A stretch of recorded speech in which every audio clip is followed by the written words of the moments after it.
welcome to the Inspired Riding Podcast.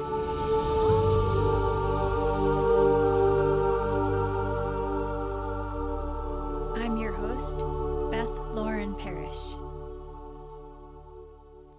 As a certified riding instructor, remote coach, and animal communicator, I bridge the gap between your inner and outer worlds as you strive to enhance all aspects of your riding. I'm here to remind you that you are powerful and more than capable of changing your reality with your horse time. I'm so excited to introduce to you my new guest, Jana Wagner. Jana Wagner has been doing animal communication for 10 years, is a certified Reiki Master in 3 traditions, certified touch for Health Kinesiologist, certified spiritual director through Oasis Ministries, a 2-year program, active in her church, serving on church council, and camera crew organizer. She has a bachelor's degree in Equine Business Management and Riding from Johnson & Wales University, Providence, Rhode Island. She works with all species of animals, even a pet raccoon. Jana took her first riding lesson at 8 years old and was hooked. She purchased her first horse, Cheyenne, at the age of 12 with money she had saved up. Jana and Cheyenne spent 24 of his 28 years together and competed in many disciplines. Post-college, Jana worked for Hunter Jumper Horse Stables, first as a groom and then as a road manager and stable manager for high-end show horses up to Grand Prix show jumping level. She traveled to Spruce Meadows in Calgary, Canada, and to Europe, Holland, Germany, Switzerland, France, and Monte Carlo with the horses. It was during her time traveling abroad for her work that she discovered Reiki and alternate healing practices, and the fascination for energy healing began. She has also managed a private stable in Virginia for a saddle maker, and there developed her eye for movement, comfort, and was able to begin applying the energetic modalities she has been learning with the horses, dogs, cats, and chickens that lived on the farm. 6 years ago, Jana moved home in Pennsylvania after her father passed away. This is where Jana decided to commit to developing and honing her skills so that she could develop her own animal communication and healing work to help others with their animals create deeper and lasting understanding and connections. Jana studied under Sandy Rockowitz of One Heart Healing to hone her animal communication skills and much more. As Jana began to work with more animals and their people, she was approached by pet owners seeking for more from their lives. It was then Jana heard about the program for spiritual direction for spiritual guides and knew that that's what she needed to do to help others. Out of a love for learning, Jana continues to help others in any way she can, even if all that is needed is an ear to listen. When we offer a safe space to listen, mountains can be moved. Jana has 2 wonderful corgis, Toby, who's 9 years old, and Wallace, 1 year, and Chip, a 21-year-old quarter horse, who provide constant entertainment and words of wisdom. Jana, thank you so much for being here. I can't tell you how excited I am to chat with you today. Thank you for having me. This is really exciting. Well, let me get started in asking, how did you get started in animal communication? Was it a gift you always had, or is it something that you developed over the years? Well, when I look back now at my relationship with my first horse, I realized I used to always say that I'm not a horse trainer and I didn't train him. He would just do what I asked him to. So I think that consciously I didn't know that I was doing it. One winter I spent in Florida was actually when I met a friend, a really good friend, who introduced me to the whole world of energy healing and psychics and yoga and all the woo-woo stuff. And I was just so blown away by it all. It was so fantastical. And I said, wait, you can learn this? So I started working with a psychotherapist actually because I was really burnt out at my job. It was very high stress. And he was a Reiki master and a healer, and he incorporated talk therapy with his healing modalities. And he brought up the word healer, and I said, what is that? I need to know more about that. And he started giving me exercises and reading lists, and I just took it and ran with it. Oh, that's awesome. I love it. That's interesting that you say that you had your horse just kind of do what you were asking, because you're having a telepathic connection even at an early age. Huh? Yes, yes. I was definitely your typical teenager. Very, very shy, very introverted, just terrified of people. I've realized now in my 40s that kids scared the crap out of me. Oh, but the animals gave you comfort, right? They did. They did. And going from a really friendly, warm environment of a Quaker private school as a kid to public school was just so jarring. Oh, I'm sure. And yeah, Cheyenne really helped me through a lot of that. Um, and also, something that brought me to the energy work too was I've had enough head injuries because Cheyenne was not an easy horse. Wow. And I used to fly off of him, and I mean fly, not just fall off. Wow. So I found that the energy work really helped me post head injuries. So did you have concussions as well? Oh, several. Okay. Yeah, I had one, a major one at 11 years old. I find that interesting, how the horses can help heal us so much right after. Absolutely. Is there anything specific that you did that you think helped you with the head injuries? Oh, yeah. I mean, at the time, all growing up and through college, I had a bad fall in college, actually. I guess it was 11 or 12 years ago that a friend of mine, a good friend of mine that I met through Master Gardener, actually, I did that too. She's a naturopath doctor, and she's actually who I studied kinesiology with. And she had been learning brain integration at the time, and I was really having a hard time. I was learning other energetic modalities, and I could help myself for a little while, and then it would all unravel again. And so she had posted about brain integration, and I messaged her and said, "What is that about? I think I need that." And our first appointment, we worked with the emotions. So we went through all the people in my life, all the events, all the traumas, even the good stuff. It's good to balance the good stuff and have a better relationship with the high points in your life. And we did all the emotional work that first day. And it was like the lid came off the box. Wow. And everything started to shift. And then after that, I said, I think I want to do the rest of it. Because there's like a 12-hour protocol for brain integration to complete everything. And the beautiful thing about brain integration is that it's all energetic. It's all using hand modes. It's all recording energy and information that the body directs the work. So you don't even have to be consciously thinking about, I need this or that. Your body knows. So, and what's wonderful about it too is that you can do a little bit at a time. You can do the whole 12 hours in one go, or you can do an hour here, wait a month, do a couple hours there. You can go at your own speed, which I think is really great. And what I love about it too is it's very gentle. So I'm tired after that kind of work, and you do need rest and recuperation time, but it's gentle. You don't have those healing crises and these waves of strong emotion that some other modalities maybe can bring up. I've experienced those too. Oh, sure. That's really good to know. Yeah.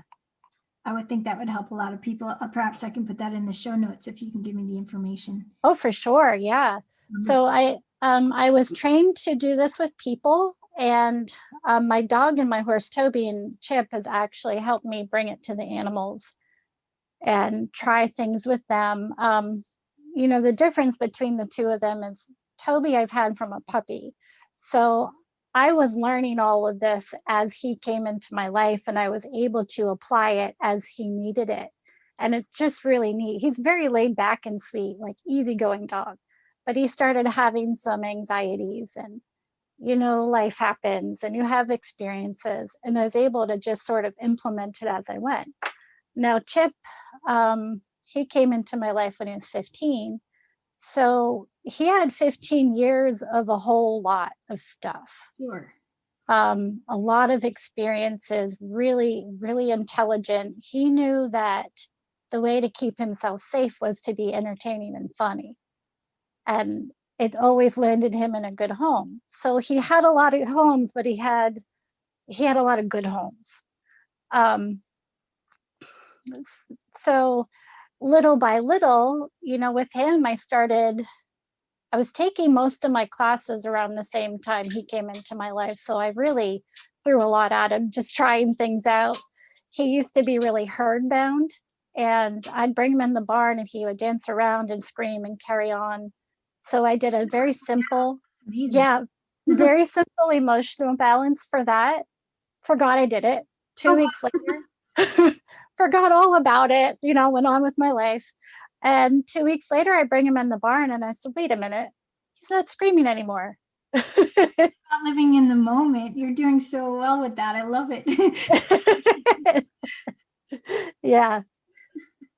So, it's been interesting because kinesiology can help with health problems too. Some of them aren't easy, but there's layers and layers and levels of this work that you can go into. And with each person and each animal I work with, the more I'm able to get curious and ask more questions and go all kinds of different directions. And you can even do goal setting in this too, and energetically help sort of overcome those barriers that keep us from accessing our goals. That's incredible. Yeah. So you're basically using all of the modalities you've learned, not just connecting with the animal, but you're connecting with them and then scanning their bodies to find out what exactly they need the most, right? Absolutely.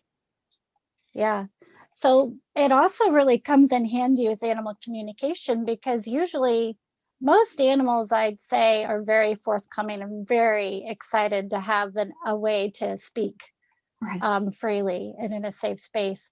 But sometimes you connect with one and they're like, yeah, this is weird. I don't think I want to do this. Sure.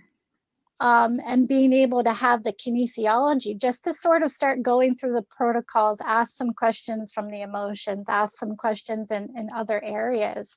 And all of a sudden, something breaks open and they start talking. So sometimes it's really useful during like an animal communication reading to just be able to kind of implement that and bring that into the space. That's really cool. And have you ever had your animals help connect with another one that you're trying to chat with? Oh yeah, absolutely. Toby wasn't feeling good for a while this past year, so was kind of quiet, but recently he's been butting in a lot more.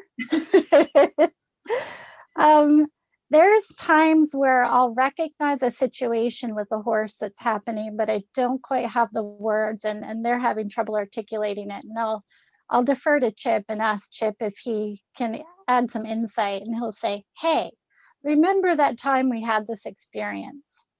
And then all of a sudden, oh yeah, that's what that was. Ah, brilliant. And then again, the conversation moves along or is assisted in movement. I love that.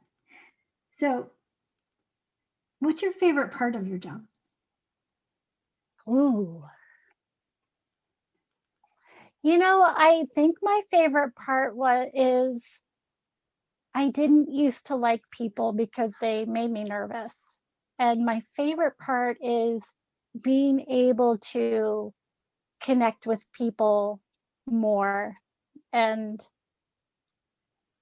the conversations are just so fun. Even when there's a big problem happening, they're so fun because we're creating understanding, we're creating safer spaces, we're creating the ability to converse, and it gets really exciting sometimes. It just kind of gives you a buzz. That's beautiful.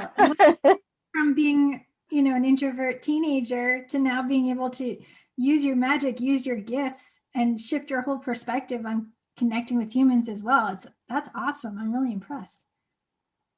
Thank you. You're welcome. So how do you use your animal communication skills specifically for riding? Ooh, well, I wasn't using them hardly at all until I met you. Inspired riding, yes. Well, you know what was interesting? Because of my working in show stables is very fast paced and you had to get your work done. So there wasn't a lot of time to pause. You just kind of had to go in and get it done. So I was still bringing that mentality to my time with my horse. So my horse is my time now. And when I would get on him, I would just go in autopilot and work and be done. So I had a couple of pretty significant injuries in the past, I guess, 4 years. And I started to have some anxiety around those, even though they weren't connected directly to Chip. They were coming out in my time with him. And I found you. And I started to just really become aware that I was going on autopilot and I wasn't connecting with him and I wasn't taking that time. So I started to really consciously practice it. And just, it's been just such a complete, amazing transformation in the way I spend my time with him. I can focus better with him. And it's actually helped me just in general hone my skills with what I do, because I can sort of flow between the spaces a little better. I can connect with him without it having to be this whole other state. And well, it's really hard to describe, when you get in those deep places where the words aren't anymore. So you're allowing yourself to get in flow, and then you're not leaving that flow. You're staying with that beautiful feeling throughout the rest of your day. Is that what you mean? Yes. And then, when I go to the farm and there's other people around that want to chat, I'm not so detached from my horse. I kind of in that, like you said, flow space, and then I can participate in those conversations, come back over here with my horse. And it's just so fun. It's so fun. I love that. So you don't have to feel so much of a jarring shift from one to the other, right? Right. Especially when you're sensitive. And I think anybody that's drawn to horses is very sensitive. Usually that's the case, yes. I'm glad you found that. And he was been giving you advice while you're actually riding now, hasn't he? He has. Oh my goodness, it's so fun. We've been working with a physical therapist by video from Australia, and she visualizes everything she does, which is kind of how I was working anyway, a lot of visualization. And it just, being able to think about an exercise, ask if it felt like a good idea, and then ask Chip if it felt like a good idea, and then just start implementing the exercise. I mean, shoot, I'm trained dressage and combined training, then hunter jumper. Like there's a lot of training in there. Chip is Western broke. So think all the natural horsemanship Western style, which I had to learn when I got him. But this really helps bring those different training ideas together. And then he's able to show me through the process of the exercise how it's helping his body, why it's helping his body, why it's good to do that exercise, and how it's going to help him with his comfort level, because he's helping me understand how his body needs to work, rather than me saying, well, if I trained him this way, I'll get this. It's truly a co-creation. Yes. And that's the most beautiful thing when you're riding, isn't it? It is.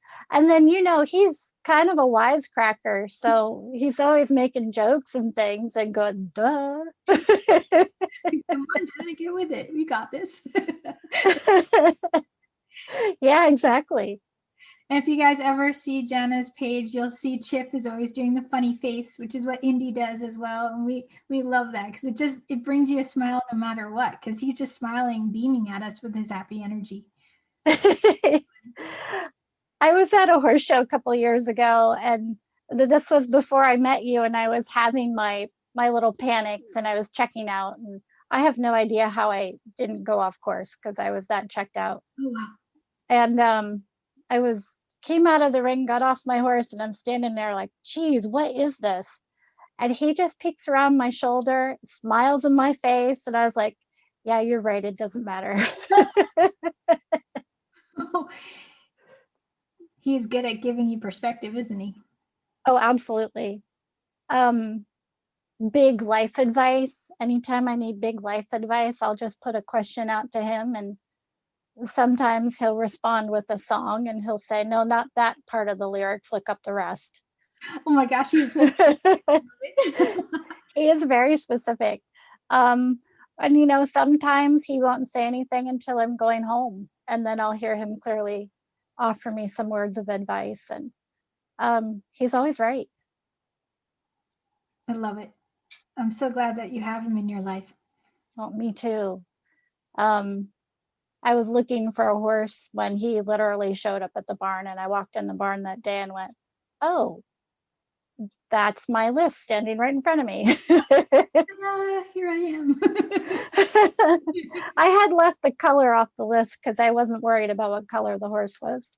That's kind, you want to keep all the options open, right?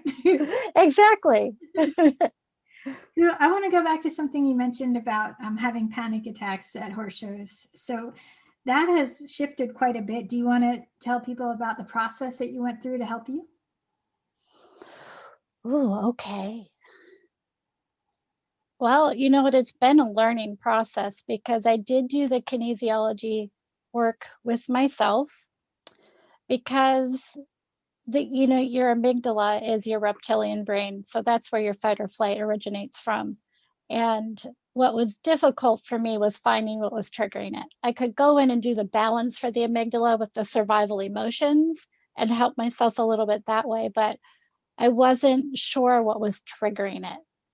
And I'm still not sure what was triggering it, to be honest with you. And I'm not even sure it matters, because being able to just take a step back and more actively connect with my horse. Something that helped a lot was your reset button meditation. Yes. That helped a great deal. And sometimes it's not important to know what sets you off. It's more important to just go in and be with it and rewrite it. And for those listening, it's one of the inspired riding meditations. It's called the reset button.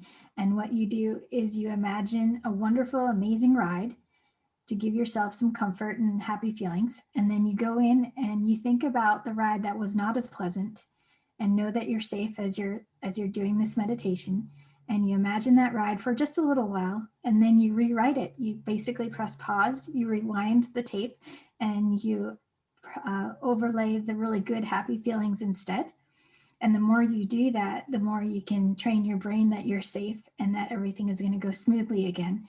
And then the next thing you know, when you start riding, things do become smoother. And when you take that time, and it's only 10 minutes, that meditation, it's very short. Yeah, not even. I think there's only one that's over 10 minutes, right? Yeah, that's true. I made them all short and sweet so people would realize that it wouldn't have to take all day. And repeat it anytime they want. And I'm just so glad that worked for you. That's awesome. It was tremendous because I didn't get to show a lot last year. And the last show we went to last year, I used it every day for a week. And we had the best show we've had in years. I got chills from that. That's so cool. It was awesome. I was getting the pounding heart and shaking hands, and then I would just check out and bless my horse. He still took care of me, but he was doing naughty things in the ring, like bucking or spooking, because he didn't know how else to get my attention back. Sure. And now he's like, oh, good, mom's here. She's being present with me. Thank goodness. Yes, exactly. Another thing that helped me a lot was implementing the bookmark idea that you teach. And being able, I installed a switch off button or a relaxation button. And it's so simple. I just scratch them in front of the saddle and his mind, it just helps pull his mind back out of whatever he thinks he's got his mind on that might be spooky. And it just makes him go, oh yeah, I'm here, I'm fine, I'm relaxed. Did you have a cookie? And it's remarkable because I wasn't even aware that I had taught him that until like we were working through your program and talking about setting bookmarks and clicker training. And all of a sudden I went, oh my gosh, I need to use this on the trail rides when he gets scared. Ta-da! Yeah. And So it's just remarkable. The biggest thing, I think, my biggest takeaway from everything that I've done within your program too, is that we can actually shift things very quickly. It takes practice. I wouldn't say it takes a lot of work, but it takes practice. I love hearing that. And it's so true, because everything that I offer is presented in a simple way. I often think of presenting things as if I'm talking to a really young horse, and we have to do things in really small increments and not overwhelm anyone, and give them small wins. So they go, oh, I think I get it. And then you stop ahead of time before they think they're done. And they're like, well, I could totally do more. And then they're eager for more later. Right? Yeah. Those little glimmers that just like light you up. Totally. It's exciting. And I'm so glad that resonates with you. So switching gears just a little bit, I know you've been doing some teaching, and I remember you mentioning doing a clinic to help children connect with horses. Could you tell me more about that? Oh, that was so much fun.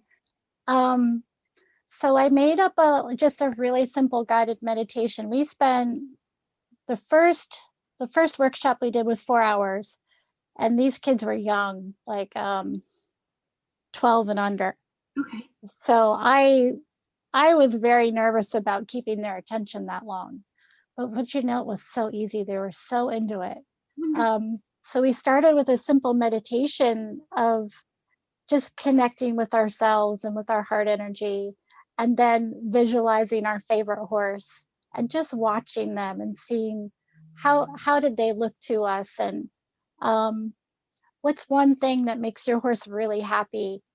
And I was just blown away after this little meditation that the kids were so excited to share, and they all were like, my horse likes to be comforted.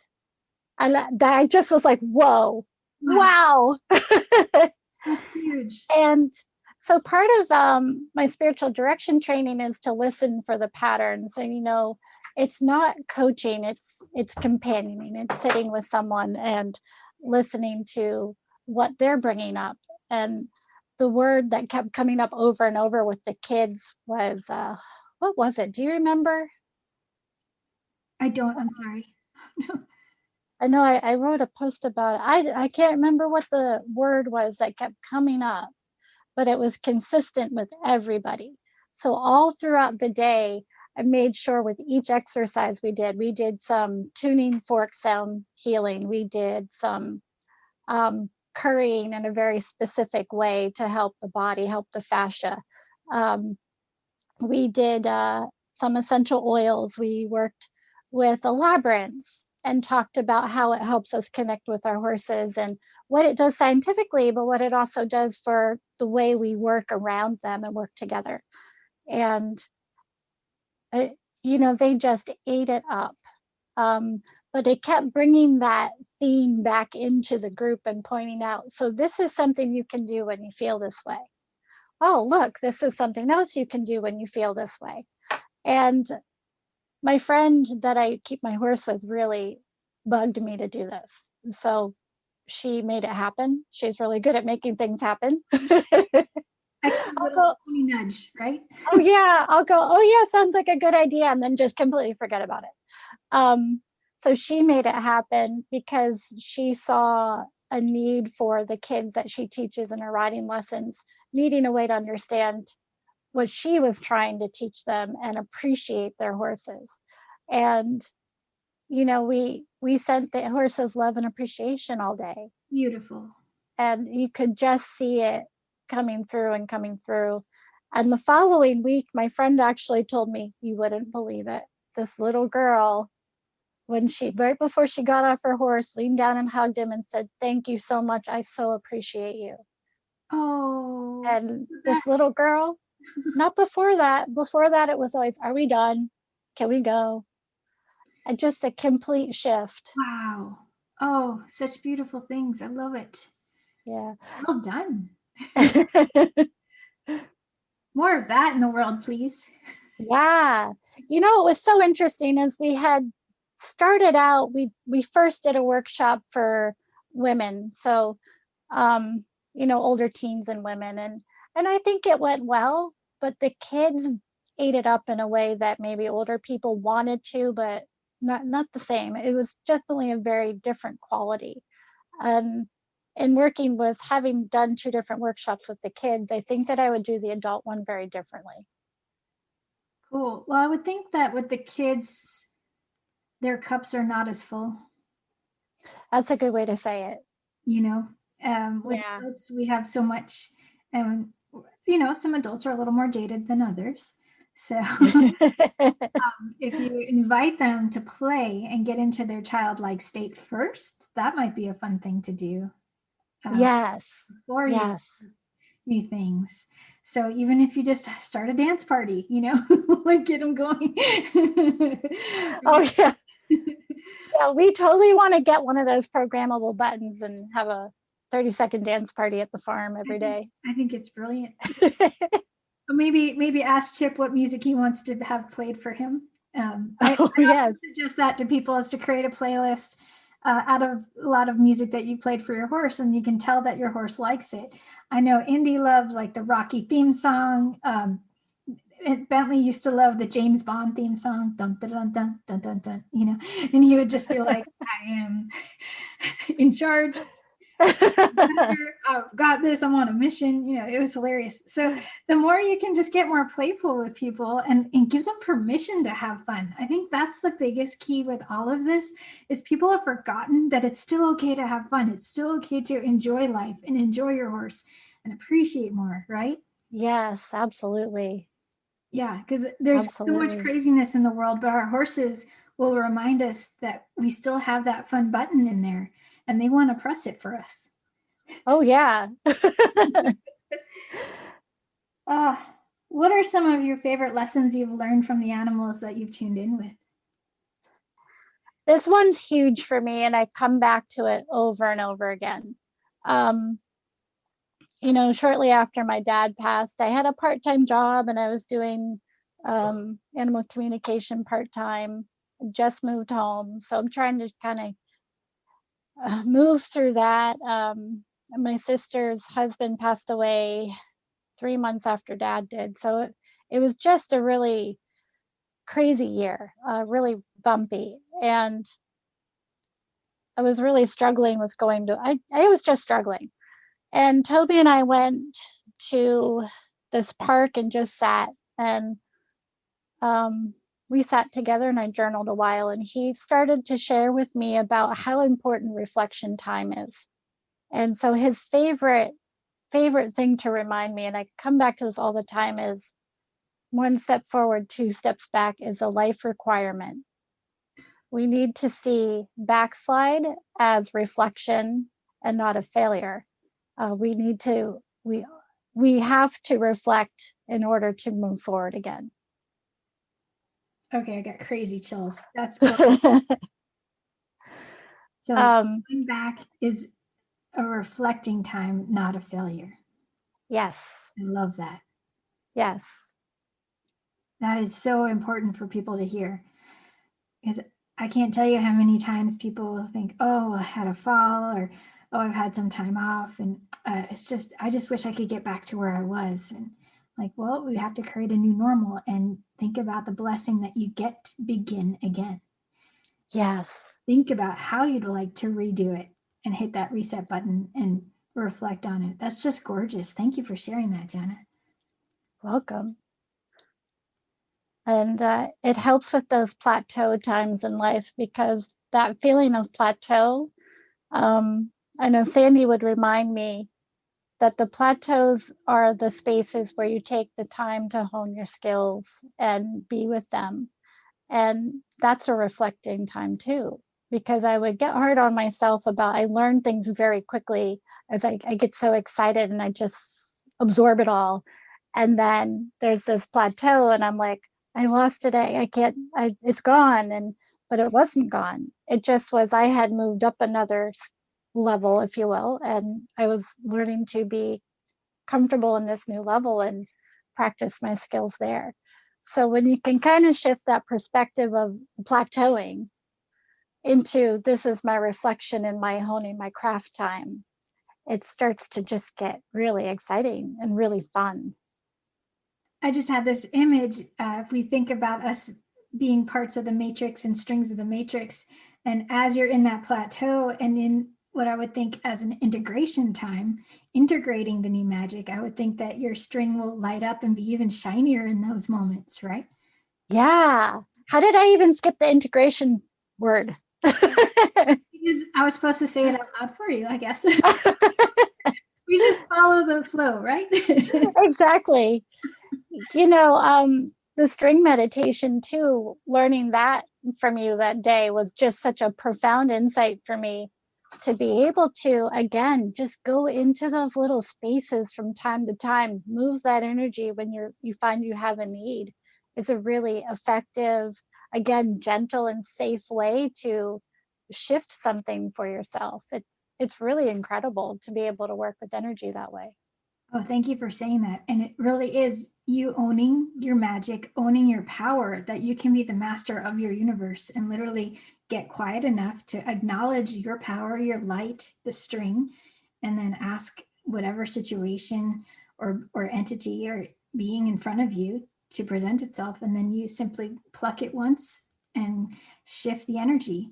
And you can find that in the sprinkle of fairy dust meditation in my series of meditations. And what's really profound about that one, Jana, and I'm glad you brought it up, is that was the first time I felt like I was really pushing go on presenting all of the magic within me to my clients. Because we were on a Zoom meeting in the remote coaching group, and I literally said out loud, "Here we go. I'm going to teach you this." And it was like, oh, I just jumped in the deep end, but hopefully no one's head's going to pop off. Oh, no, they're loving it. We're going to keep going. Oh my gosh. So, yep. And I kept swimming. And now I'm on the other side looking back like, oh, I did that. And it really helps people. This is so cool. So I remember that day because you're like, did I tell you guys about? And I went, what? I need this. I need to know this. Tell me now. What is this magic? I need to know this. And I so appreciate you and the other group members being so open to it. And that's what made me feel comfortable. We create this beautiful, supportive, loving, kind space where we can show everyone all the things we've learned in a really another co-creative state. And that's what helps us shift our lives and shifts our lives with our horses for sure. You know what's been so incredible about being a part of your group is that I had just completed my spiritual direction training the year before, and I still meet with my peer group every month from that class, and it's wonderfully supportive and life-giving. But I needed more. I wasn't ready to go take the third year of direction, so I haven't done that yet. But you can do it at any time. But I needed more. I've always been a horse person, so anything presented to me in the context of horses, it just sticks. It makes sense. And I've found like an extension almost of my direction group. I've included the horses. Like I found that in this group. So not only do I have them to meet with every month, I have you and everybody in the group. And it's just so it's so life-giving. I think I've had more personal growth in the last year and a half than I have in my whole life. Wow, that's incredible. Thank you for sharing that. I love it. You've been one of my most incredible friends over the past year. I mean, not only being supportive in the group, but you've also tuned in for my animals. I need a second. Hold on. I'm going to cry with you.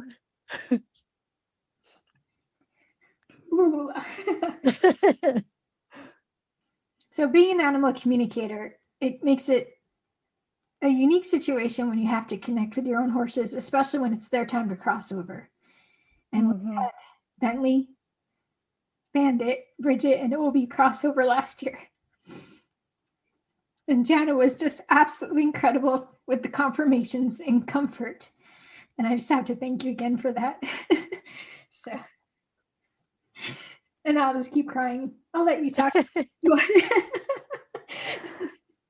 Well, I'm honored and grateful that I could do that for you. And that's one of my biggest goals in working with people, is to offer that safe space for conversation and comfort and understanding, because loss is huge, and knowing that we can still be with them in a different way. It's very difficult for humans to not have the tangible being there to touch them and feel them near us. But it's another wordless place when you think that deep into your heart and really start to connect with them on other levels. And it's just a vibration, isn't it? You just feel it. Yeah. I know my dad has been instrumental in helping me develop this too, because we literally talked on the phone every day. Wow. Just about whatever. And Dad would let me just chatter on and on about whatever I learned that day or whatever profound insight I'd had. And he would ask me questions about it. And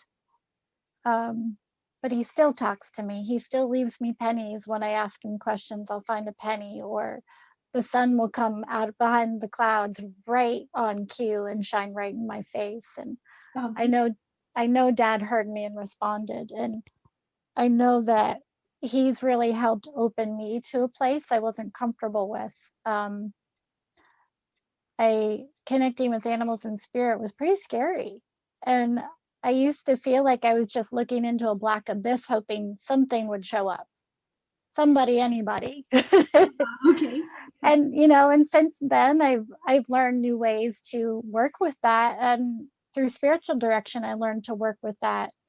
We learned about praying with icons. There's a lot of different spiritual traditions that have statues. They have paintings that are odd looking. But I sat with this drawing of an owl that I sat and just looked at it for 30 minutes, and it started talking to me. And in that, it gave me a framework where the owl could fly out of the picture.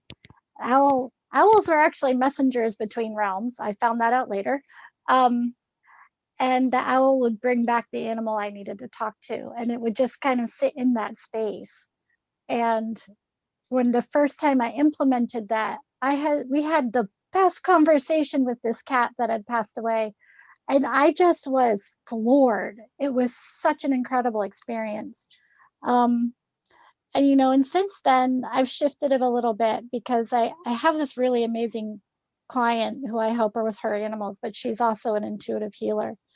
And she shared with me a Rumi quote about meet me in the meadow.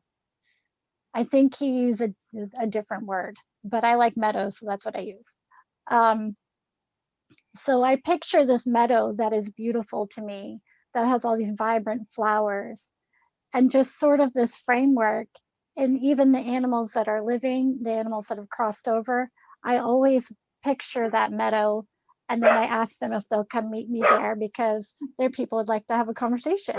And everything just flows so beautifully.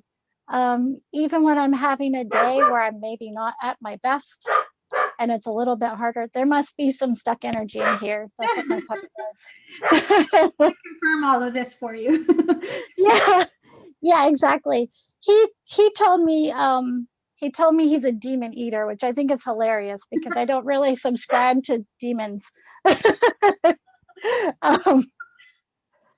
But he is the black energy mover. And when I forget to clear my energy after a reading, he'll come up and clean my ears and all around my head. And he just helps remind me to keep my energy clear. That's beautiful. That's Wallace or Toby? That's Wallace. The younger one. Yeah. Yeah, he's feisty. So much fun. Oh, I love it.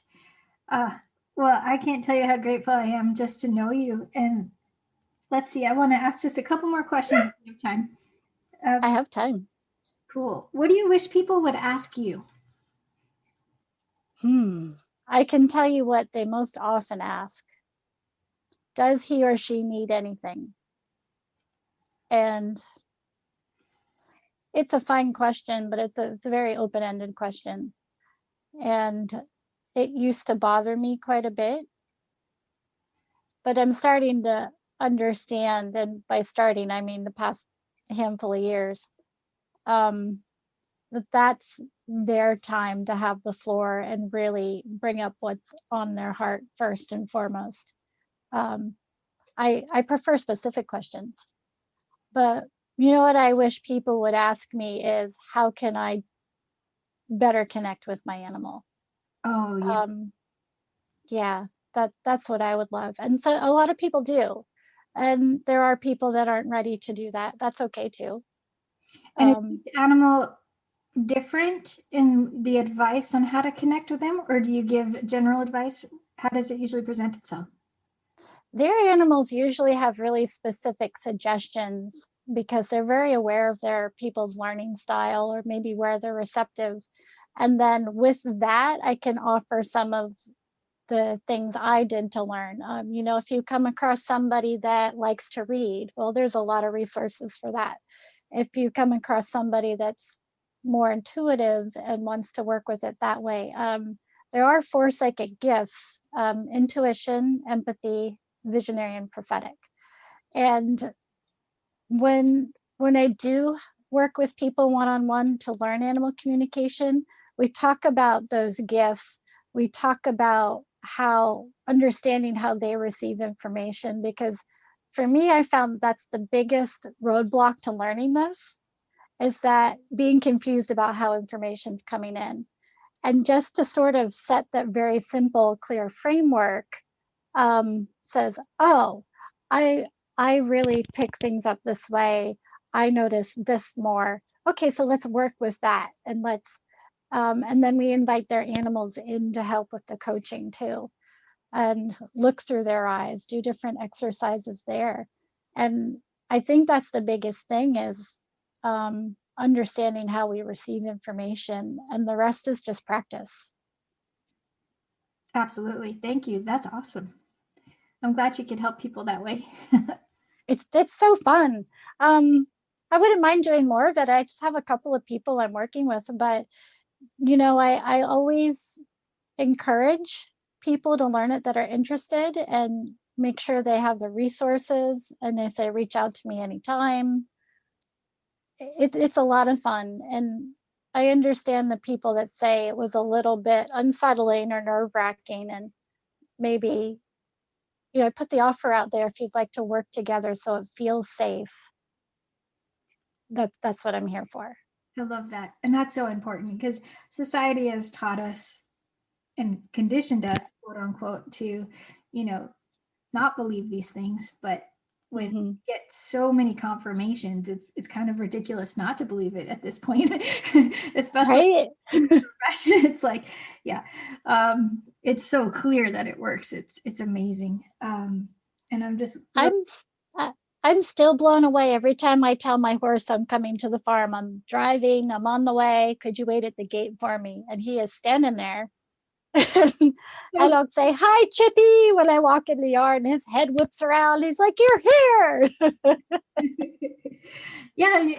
Sometimes I feel like horses or animals in general don't necessarily understand the time concept, because everything is now. Do you get that too? I would say yes, because I'm starting to live in that space with them. Nice. Yeah. Yeah. Those times that Chip isn't at the gate waiting for me, I walk out to the field to get him, and he meets me part way, and then he's like, look, I wanted you to see this. And there'll be something. One day it was 2 hawks flying over his head. Oh, wow. One day it was just a beautiful sunset, or you never know. But if I didn't walk out there, I would have missed it. I'm really glad that you were able to hear him that way. It's so neat. So, here's another question for you. What are some of your biggest dreams for your business? Like if you had a magic wand and said, this is how it's going to look in the future. I would love to have my own sort of retreat space, somewhere where I could invite people to come and learn this, and in a safe, supportive space. Work in that aspect. I've been asked by my spiritual direction teacher to develop a class for animals' role and direction, and I'm still kind of feeling that out. That's still in the works. I really need to get better at organizing my schedule. That's in the future, though. I'll definitely be there. That would be, that sort of sounds like a habit I want to change, but that is definitely a dream, to be able to be really good with my schedule, so that it flows That's better. pretty valid for most people, though. So,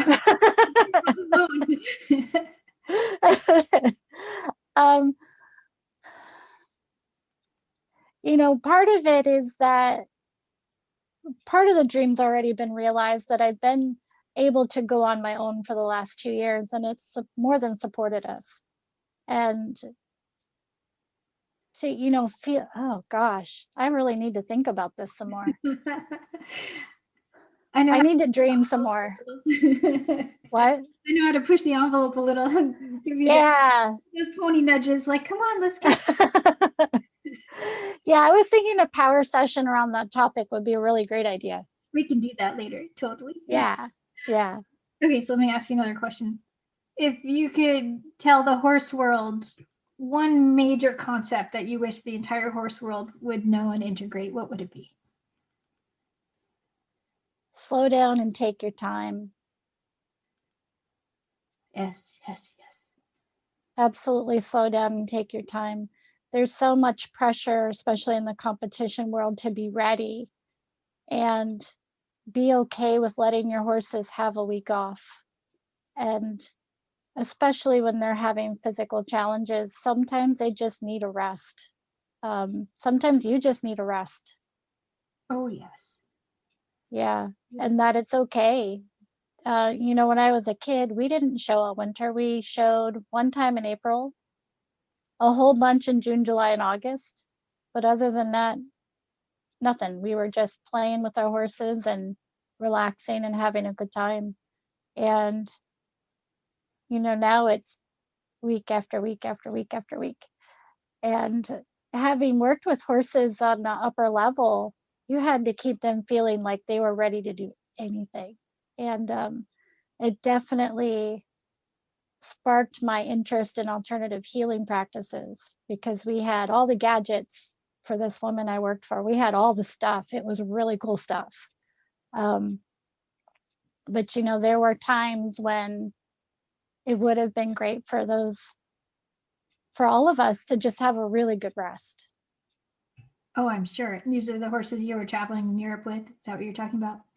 Yes. Yeah, I can imagine. Yeah. I would think they would get burnt out. These horses are just such athletes, and they have this athlete mentality, and they just are willing to do what we ask them. And it always blew me away how they would always come out ready and try hard.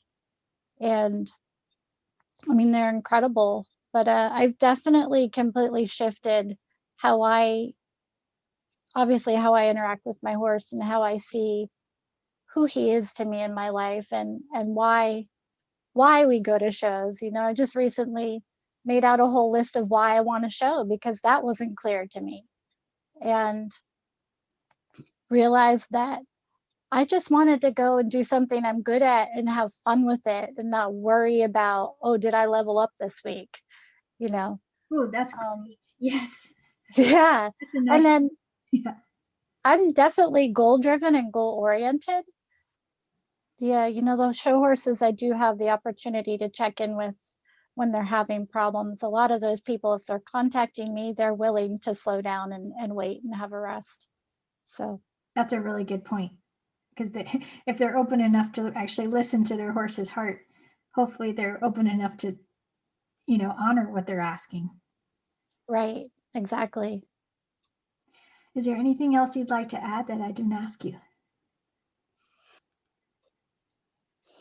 Yeah, Wallace is reminding me that he's so young and he's still in his learning, and sharing what his gifts and talents are. And he's helping me learn a lot of new things too, but he's just reminding me that to honor where you are and be okay with where you're at.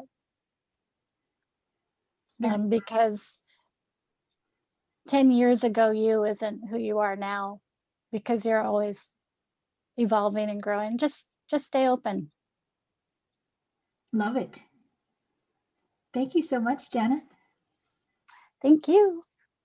And how can people get a hold of you? Well, I have a Facebook page. It's Jana Wagner Animal Communication. I think it says and wellness or healing. I have a Facebook page. My best friend Elise, she does web design, so she's helping me digitize my logo. And I discovered I do actually have a website set up still that I need to revise and reactivate. I didn't know it was We'll send people. For now, I'll put in the show notes your page so people can find you that way for now. Perfect. Yeah. Cool. Good. Well, I so appreciate your time, and thank you again for helping with all of our animals, of course, and just being an amazing human and showing up and, owning your magic in this world. I know it makes a difference just being you. So thank you for that. Thank you. You're welcome. And may the horse be with you always. Wow, that was quite the interview. I really hope you enjoyed it as much as I did. If you did, please go to the Apple Podcast and write a review. I would so appreciate that. Remember to lead with kindness for yourself and for your horse. Be sure to check out the website inspiredriding.com, and you can find more podcasts as well as insights and a free course on how to create a powerful bond with your horse. Thank you so much for listening, and may the horse be with you always.